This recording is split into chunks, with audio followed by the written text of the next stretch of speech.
வாழ்க்கை வளமுடன். ரமண மகரிஷி யோகா சிஸ்டத்துல ஒரு 10 ஸ்லோகங்களை குறிப்பிட்டு சொல்லியிருப்பாரு.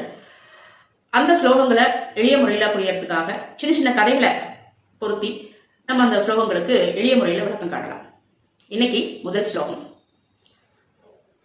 விஷய சிந்தனை ஒளிந்த விடத்தே நனி விளங்கும் பூரண பார்வையுற்று தன்னிலை நிற்கும் ஜீவமுக்தனாய் உலகத்தை உலகும். இதுதான் முதல் ஸ்லோகம். இப்போ உங்கள்கிட்ட ஒரு முகம் பார்க்குற கண்ணாடி இருக்கு.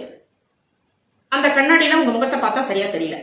இப்போ அதுக்காக அந்த கண்ணாடியை தூக்கி போட்டுருவீங்களா? இல்ல அந்த கண்ணாடியை தொடச்சிட்டு பயன்படுத்துவீங்களா? அதைத்தான் இந்த கதையில வரக்கூடிய சின்ன பையனும் செய்யலாம். அவன் தொடச்சது வெறும் கண்ணாடி அல்ல, அவனுடைய அறியாமை. இப்போ ரமண மகரிஷி சொல்லக்கூடிய ஆத்ம ஞானத்தின் மைய ரகசியம் இந்த கதையில தான் இருக்கு. வாங்க கதை பார்க்கலாம். ஒரு கிராமத்து சிறுவன் ஒரு நாள் மண்ணில் விளையாடிட்டு இருக்கும் பொழுது அந்த மண்ணுக்கடியில பொதிஞ்சிருந்த ஒரு முகம் பார்க்குற கண்ணாடி கண்டெடுக்கிறான். அதை எடுத்த உடனே எடுத்து தன்னுடைய முகத்தை பார்க்கறான். முகம் ரொம்ப மங்களா தெரியுது. அவன் உடனே என்ன பண்றான், ஒரு துணி எடுத்து அது மேல படிஞ்சிருக்கக்கூடிய மண் துகள்களை அகற்றான். அப்போ கண்ணாடி பளிச்சுன்னு ஆயிடுது. அவனுடைய முகமும் தெளிவா தெரியுது. அப்பதான் அவனுக்கு தெரியுது, கண்ணாடி புதுசா பளிச்சிடல, அது மேல படிஞ்சிருக்க அழுக்குனாலதான் முகம் மங்களா தெரிஞ்சிருக்கு. அப்ப அந்த அழுக்கு அகற்றிட்டா முகம் தெளிவா தெரியுது அப்படின்னு அவன் புரிஞ்சுட்டான். அதே போலதான் ஞானமும். ஞானம்ங்கிறது புதுசா வரதில்லை.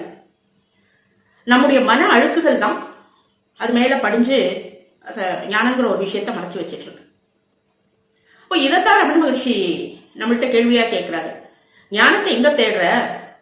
தேடுபவனை தேடு, அந்த தேடலின் முடிவுதான் அது அப்படின்னு சொல்றாரு.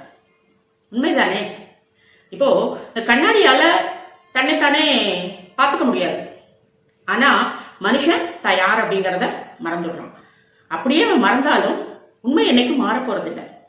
அந்த உண்மையை மறைச்சிட்டு இருக்கிறது உலகமோ இல்ல மத்தவங்களோ இல்ல, நம்முடைய மன அழுக்குகள் தான் இல்லையா? அப்ப கண்ணாடி சுத்தமாகணும் அப்படின்னா அதுல படிஞ்சிருக்கக்கூடிய அழுக்கு அகற்றணும்.